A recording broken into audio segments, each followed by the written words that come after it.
Good morning, everyone. But today we are going to start the exercise 4.2 of chapter number 4. Okay, so today we will discuss the first sum and इसके parts discuss करेंगे. इसमें जो sum है बेटा that is the find the roots of the following quadratic equation. हमें quadratic equations दी हैं, हमने उनके रूट्स बनाने हैं. ठीक है, तो वो रूट्स कैसे बनाएंगे? देखो, सबसे पहले हमें जो क्वाड्रेटिक इक्वेशन दी है आप वो लिखोगे, that is x square minus 3x minus 10 is equal to 0. ये हमें एक क्वाड्रेटिक इक्वेशन दी गई है. इसमें ए का वैल्यू है 1, बी का वैल्यू है -3, सी का वैल्यू है -10. ए का वैल्यू 1 क्या है, क्यों है? क्योंकि एक्स स्क्वायर के साथ कॉफिशिएंट कोई भी नहीं है, तो इट मीन्स 1 होगा, क्योंकि 1 को एक्स स्क्वायर के साथ मल्टीप्लाई करोगे it will be x square. Okay, अब नेक्स्ट स्टेप क्या करना है, ए को सी के साथ मल्टीप्लाई करना है. ठीक है, तो 1 को 10 के साथ मल्टीप्लाई करोगे, -10 के साथ मल्टीप्लाई करोगे, आंसर विल बी -10. ठीक है, अब हमने इसके इस तरह से फैक्टर बनाने हैं कि मल्टीप्लाई करने पे भी हमारे पास 10 आए. ठीक है, और उन दोनों को माइनस करने पे या प्लस करने पे हमारे पास -3 आए. ठीक है, तो हाँ, आइए से स्टार्ट करते हैं. तो देखो 10 के फैक्टर्स क्या होते हैं. एक तो 1 को 10 के साथ मल्टीप्लाई करो 10 आता है, पर 10 को अगर 1 में से माइनस करती हूँ तो 9 बनता है, तो इट मीन्स ये इसका यहाँ पे नहीं आएगा. उसके बाद 2 को 5 के साथ करूँ तो कितना आता है, 10 आता है. ठीक है, तो अगर 2 को 5 के साथ 10 आता है, अगर मैं 2 में से 5 माइनस कर दूँ तो वो कितना आता है, -3. यानी कि यहाँ पे मेरे -3 के फैक्टर्स भी बन गए. -3 के फैक्टर्स क्या आए, 2 - 5. ठीक है, और यहीं पे 2 को अगर मैं -5 के साथ मल्टीप्लाई करूँ तो ये मेरा कितना आएगा, -10 आएगा. ओके, तो ये मेरे को इसके फैक्टर्स मिल गए. तो मैं क्या लिखूंगी, x square plus 2x minus 5x. 2x minus 5x क्यों लिखा, क्योंकि 2 - 5 करेंगे तभी -3x बनेगा. Okay, and -10 as it is. तो अब इन दोनों में से हम पहले x कॉमन निकाल लेंगे, अंदर क्या रह जाएगा, x प्लस 2. सिमिलरली इन दोनों में से हम 5 को कॉमन निकाल लेंगे, 5 को 2 के साथ करेंगे इट विल बी 10. ठीक है, तो -5 बाहर निकाल दिया, अंदर क्या रह गया, x प्लस 2, क्योंकि जब -5 को +2 के साथ करोगे इट विल बी -10. ओके, तो यहाँ पे हमारे जो फैक्टर्स आए, एक क्या आए, x - 5 और एक क्या आया, x प्लस 2. तो यहाँ से x - 5 को 0 के साथ इक्वल कर लो, x - 5 is equal to 0, x का वैल्यू क्या आ जाएगा, 5 आ जाएगा.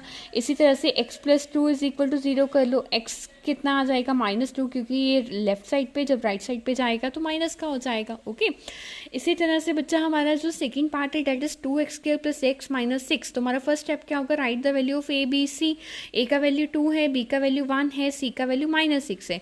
नेक्स्ट स्टेप, ए को सी के साथ मल्टीप्लाई करो, इट विल बी -12. -12 के फैक्टर इस तरह से करो कि प्लस या माइनस करके आपका 1 आए. ठीक है, तो देखो 12 के फैक्टर क्या होते हैं, एक तो 1 × 12. ठीक है, एक 2 6 का 12, एक 4 3 का 12. अगर मैं 6 में से 2 माइनस करती हूँ तो 4 आता है, तो वो तो मेरा यहाँ पे कंडीशन नहीं बनेगा. ठीक है, तो अगर मैं 4 में से 3 माइनस करती हूँ तो मेरा 1 आता है, यानी कि हम जो फैक्टर चूज करेंगे दैट इज 4 × 3. ओके, क्योंकि 4 × 3 12 एंड 4 - 3 इज इक्वल टू 1. ठीक है, तो यहाँ पे हम क्या लिखेंगे, 2x² plus 4x minus 3x minus 6. ठीक है, तो यहाँ पे 2x हम बाहर निकाल लेंगे इन दोनों में से, तो अंदर क्या रह जाएगा, x प्लस 2. सिमिलरली यहाँ से हम 3 बाहर निकाल लेंगे, क्योंकि 3 × 2 क्या होता है, 6 होता है. तो यहाँ पे हमारा फैक्टर क्या बन गया, x प्लस 2, ये दोनों क्या आ गए, कॉमन आ गए. और यहाँ पे एक हमारा फैक्टर क्या बन गया, 2x माइनस 3. इन दोनों को 0 के इक्वल पुट करो, x plus 2 is equal to 0 करो, x का वैल्यू आएगा -2. 2x minus 3 is equal to 0 करो, यहाँ पे ये आपका आएगा 2x इज इक्वल टू 3 और x का वैल्यू आपका आ जाएगा 3/2 आ जाएगा. ओके, इसी तरह से बच्चा हमारा जो थर्ड पार्ट है फर्स्ट सम का, that is √2x² plus 7x plus 5 √2 is equal to 0. तो यहाँ पे हमें जो दी है quadratic equation that will be in the form of root. Okay, तो यहाँ पे a का वैल्यू क्या है, √2, b का वैल्यू क्या है 7, c का वैल्यू क्या है 5 √2. ठीक है, तो हम सबसे पहले क्या करेंगे, a को c के साथ मल्टीप्लाई करेंगे. तो जब √2 को 5 √2 के साथ करोगे तो √2 क्या आएगा, आपके पास 2 आएगा. तो 5 को 2 के साथ करो 10 आए. ठीक है, तो यहाँ पे कितना है 7. तो कुछ इस तरह से फैक्टर बनाओ 10 के कि उनको ऐड या माइनस करने पे क्या बने, 7 बने. ठीक है, तो 1 × 10 कितना होता है, 10 होता है, पर 10 × 1 11 और 10 - 1 9, तो यहाँ पे 7 नहीं आ सकता. तो उसके बाद 2 × 5 कितना होता है, 10 होता है, और 2 + 5 कितना होता है, 7 होता है. तो यानी कि हमारे जो फैक्टर्स बनेंगे दैट इज 2 × 5. ओके, तो हमने यहाँ पे क्या लिखा, √2x² plus 2x plus 5x plus 5√2। अब इन दोनों में से आप √2 बाहर निकाल लो।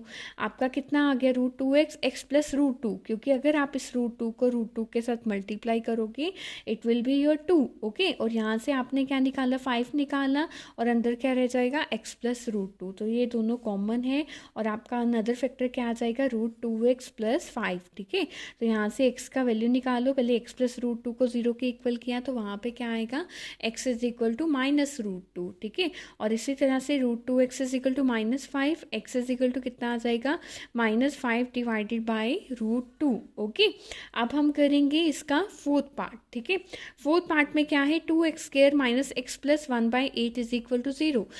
तो इसमें देखो, अगर ऐसे ही हमें कोई भी इक्वेशन आ जाती है, पहले हम उसका एलसीएम लेके उसको सॉल्व करेंगे। ठीक है, तो यहाँ पे अगर मैं बात करूँ, 2x² का कॉफिशिएंट नीचे क्या है, 1, माइनस x का क्या है, 1, प्लस 1/8 का क्या है, 8 है। ठीक है, तो यहाँ पे इसका टोटल एलसीएम क्या आ जाएगा, 8 आ जाएगा, और यहाँ पे ये इसके साथ सभी के साथ मल्टीप्लाई हो जाएगा। तो कुछ इस तरह से हमारा इक्वेशन बनेगा, डेट 1/8 left side and right hand side दोनों पे मल्टीप्लाई होगा, तो ये हमारा इक्वेशन रह जाएगा 16x² minus 8x plus 1 is equal to 0। Okay, तो यहाँ पे a का वैल्यू कितना आया, 16 आया, b का वैल्यू कितना आया, -8 आया, c का वैल्यू कितना आया, 1 आया। देखो ये तब भी आएगा अगर आप इसको सॉल्व करोगे। ठीक है, तो a का वैल्यू कितना आ गया, 16 आ गया, b का वैल्यू -8, सी का वैल्यू 1 आया। ठीक है, तो हमारी इक्वेशन क्या है, हम यहाँ पे लिख लेते हैं। हमारा इक्वेशन है 16x² माइनस 8x प्लस 1। ठीक है, तो अब हमने a को c के साथ मल्टीप्लाई करना है, तो a को c के साथ किया, इट विल बी 16। ओके, तो अब देखो 16 के फैक्टर इस तरह से बने कि हमारा यहाँ पे क्या आए, 8 आए।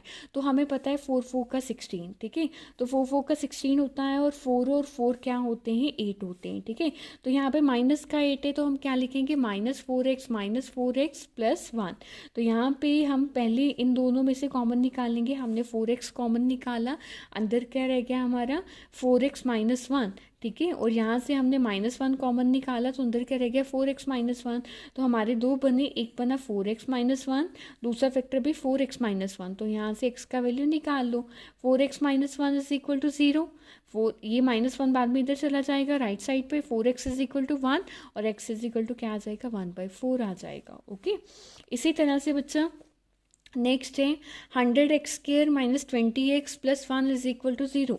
देखो a का वैल्यू कितना है, 100, b का वैल्यू कितना है, -20, c का वैल्यू कितना है, 1 है। ठीक है, तो पहले आप a को c के साथ मल्टीप्लाई करोगे, 100 को 1 के साथ मल्टीप्लाई किया, इट विल बी 100। ओके, तो अब 100 के फैक्टर कुछ इस तरह से बने कि आपका आंसर आ जाए 20, मतलब उसको प्लस करने पे या ऐड करने पे 20 आ जाए। तो देखो 100 के फैक्टर कौन कौन से हैं, एक तो है 1 × 100, एक है 2 × 50, 4 × 25, 5 × 20, एक है 10 × 10।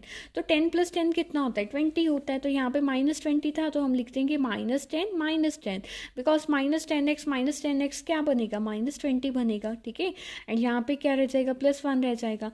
अब इन दोनों टर्म्स में हम सबसे पहले 10x को कॉमन लेंगे, तो अंदर क्या बच जाएगा, 10x माइनस 1। और सिमिलरली यहाँ से हमने -1 कॉमन लिया। ठीक है, तो यहाँ पे क्या रहेगा, 10x माइनस 1, क्योंकि अगर हम -1 को अंदर मल्टीप्लाई करेंगे तो अगेन हमारा यही चीज़ बनेगा। ठीक है, तो हमारे दो फैक्टर्स आए, 10x माइनस 1, 10x माइनस 1, इसको 0 के आगे पुट किया, 10x इज इक्वल टू कितना आ गया, 1 आ गया, और x इज इक्वल टू कितना आ गया, 1/10 आ गया। ठीक है, तो ये हमारे फर्स्ट के 5 पार्ट्स थे। उसके बाद बच्चा जो हमारा सेकंड का फर्स्ट पार्ट है, that is John and Jivanti together have 45 marbles. John and Jivanti के पास टोटल कितने हैं, मतलब दोनों को मिला के 45 मार्बल्स हैं।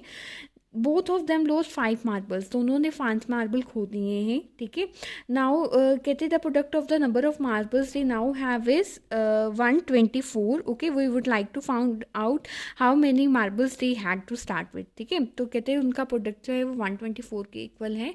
तो हमने निकालना है कि कितने उनके पास बेसिकली मार्बल्स हैं। ओके, तो हम देखो, हम जिस भी चीज़ को हम निकालते हैं उसे हम लेट कर लेते हैं। तो यहाँ पे हमने लेट कर लिया कि जो मार्बल्स हैं जो उनके डेट विल बी x, और जीवंती के दोनों को मिला के कितने 45, तो 45 में से x माइनस कर दो, उतने किसके पास होंगे, जीवंती के पास होंगे। ठीक है, तो अगर उन्होंने 5 खो दिए हैं, ठीक है, तो यहाँ पे क्या आ जाएगा, जोन का कितना आ जाएगा x माइनस 5, और जीवंती का क्या बन जाएगा 45 माइनस x माइनस 5, 45 में से बच्चा 5 के, तो ये कितना आ जाएगा 40 माइनस x आ जाएगा। ओके, उसके बाद बच्चा उन्होंने बोला कि जो इनके मार्बल्स का प्रोडक्ट है, दैट इज़ जोन के जो मार्बल्स का प्रोडक्ट था that is x minus 5। Okay, जो जीवंती के मार्बल्स का प्रोडक्ट था दैट इज़ 40 माइनस x। ठीक है, इनका जो प्रोडक्ट है कहते हैं किसके इक्वल है, 124 के। ठीक है, तो हम सबसे पहले इसको सॉल्व करेंगे। x को 40 के साथ किया 40x, x को माइनस x के साथ किया माइनस x स्क्वायर, माइनस 5 को 40 के साथ किया माइनस 200, माइनस 5 को माइनस x के साथ किया प्लस 5x। ठीक है, तो ये किसके इक्वल आया, 124 की। अब इसको सॉल्व करो, यहाँ पे x वाली टर्म देखो, पहले x वाली टर्म क्या है 40x और 5x। ठीक है, तो ये दोनों क्या है पॉजिटिव के, 40 प्लस 5 कितना हो गया 45x हो गया, माइनस एक्स स्क्वायर का एक ही टर्म है ये एज इट इज़, और ये जो हमारा माइनस 200 है और ये 124 लेफ्ट साइड पे चला जाएगा, तो माइनस 200 माइनस 124 कितना हो जाएगा माइनस 324। ठीक है, तो इस माइनस को अंदर सभी के साथ मल्टीप्लाई कर दोगे, कितना आ जाएगा x square minus 45x plus 324 is equal to 0। तो ये हमारे पास क्या बन गई, एक क्वाड्रेटिक इक्वेशन बन गया। ठीक है, उसके बाद हमने अब इस क्वाड्रेटिक इक्वेशन के क्या बनाने, फैक्टर्स बनाने, क्योंकि अगर हम फैक्टर्स बनाएंगे तभी हमें पता चलेगा कि जोन के पास कितने हैं और जीवंती के पास कितने हैं। तो ए का वैल्यू कितना है 1 है, बी का वैल्यू कितना है माइनस 45 है, सी का वैल्यू कितना है 324। तो सबसे पहले हमारा जो काम होता है वो क्या होता है, ए को सी के साथ मल्टीप्लाई करना। ओके, 1 को 324 के साथ मल्टीप्लाई किया तो 324 आया। तो अब यहाँ पे इसके फैक्टर्स बनाएंगे, तो 324 का एलसीएम ले लो, क्योंकि इसके फैक्टर डायरेक्टली तो हमारे पास आएंगे ही नहीं, तो हमने इसका एलसीएम लिया। तो देखो ये पहले 2 पे गया, उसके बाद 3 पे गया। ठीक है, पर हमने कुछ फैक्टर्स इस तरह से बनाने हैं कि उसको प्लस या माइनस करके क्या आना चाहिए 45 आना चाहिए। ठीक है, तो यहाँ तक देखो, यहाँ तक 2 2 का 4, ओके, एंड 3 3 का 9, 9 4 का कितना आ रहा है 36 आ रहा है, और यहाँ पर लास्ट में 3 3 का 9 आ रहा है। ठीक है, तो 36 इंटू 9 कितना होता है, 36 इंटू 9 324 होता है, और 36 में अगर मैं 9 ऐड करूँ तो वो 45 होता है। ठीक है, तो देखो यहाँ पे क्या आ जाएगा, हम क्या लिखेंगे इसको, x square minus 9x minus 36x plus 324 is equal to 0। Okay, तो अब इन दोनों टर्म्स को हम क्या करेंगे, अलग अलग सेपरेट करके इनके फैक्टर्स बनाएंगे। ओके, तो यहाँ से x कॉमन निकालो, अंदर क्या रह गया x माइनस 9। ठीक है, सिमिलरली यहाँ से 36 कॉमन निकालो, अंदर क्या रह गया x माइनस 9, क्योंकि 36 को 9 के साथ करो, देखो ये 36 है इतना, अगर आप इसको 9 के साथ करोगे इट विल बी 324। ओके, तो एक फैक्टर बच्चा आपका आया x माइनस 9, एक फैक्टर आया आपका x माइनस 36। ओके, तो x माइनस 9 को 0 के इक्वल पुट करोगे तो x का वैल्यू आएगा 9, और x माइनस 36 को 0 के इक्वल पुट करोगे तो x का वैल्यू आएगा 36। ओके, तो ये आपके पास दो फैक्टर्स आए। इट मीन्स अगर सपोज करो कि अगर जोन के पास, जोन का हमने क्या लेट किया था, x लेट किया था, तो अगर जोन की जो मार्बल्स की वैल्यू है वो 36 है। ठीक है, तो उस वक्त जीवंती के पास कितने होंगे मार्बल्स, 9 मार्बल्स होंगे। ठीक है, और अगर जोन के पास 9 मार्बल्स हैं तो जीवंती के पास कितने मार्बल्स होंगे, 45 मार्बल्स 36 मार्बल्स होंगे। ठीक है, तो ये वाइसा वर्सा हम लास्ट में लिख देंगे कि if the value of if the marble zone के पास जो है वो 36 है तो जीवंती के पास कितने होंगे 9 होंगे, and as it is vice versa, अगर जोन के पास 9 है तो जीवंती के पास कितने होंगे 36 होंगे। ठीक है, तो इस तरह से हमें कुछ भी पूछा जाए तो हमने उसी के बिहाफ पे हम न्यूमेरिकल्स निकालने हैं। ठीक है, हमने अपना स्टेप एक हमेशा याद रखना है कि सबसे पहले हमने ए बी और सी का वैल्यू लिखना है। ठीक है, अगर आप ए बी और सी का वैल्यू लिख के उसके बाद ए को मल्टीप्लाई करना है सी के साथ। ठीक है, अब ए को सी के साथ मल्टीप्लाई करने पे जो भी आपका आंसर आ रहा है, ठीक है, उसका आपने क्या करना है, उसका आपने इस तरह से फैक्टर इस तरह से फैक्टर्स के ढूंढने सो डैट कि एडिशन या सब्ट्रैक्शन करके आपकी किसकी वैल्यू आ जाए, बी की वैल्यू आ जाए, ठीक है। तो अगर सपोज करो बी की वैल्यू -45 है तो हम लिखेंगे -36 -9, ठीक है। और अगर बी की वैल्यू +45 है तो हम लिखेंगे सिंपली 36 + 9, ओके। तो इसके साथ एक्स डालना नहीं हमने भूलना जब भी हमने इसके फैक्टर्स बनाने हैं, ठीक है। तो इस तरह से हमने ये अपनी सारी एक्सरसाइज करनी है। तो इस वीडियो में हमने फर्स्ट सम के 5 पार्ट डिस्कस किए और सेकंड का हमने फर्स्ट पार्ट डिस्कस किया, okay. So this is all about your today work.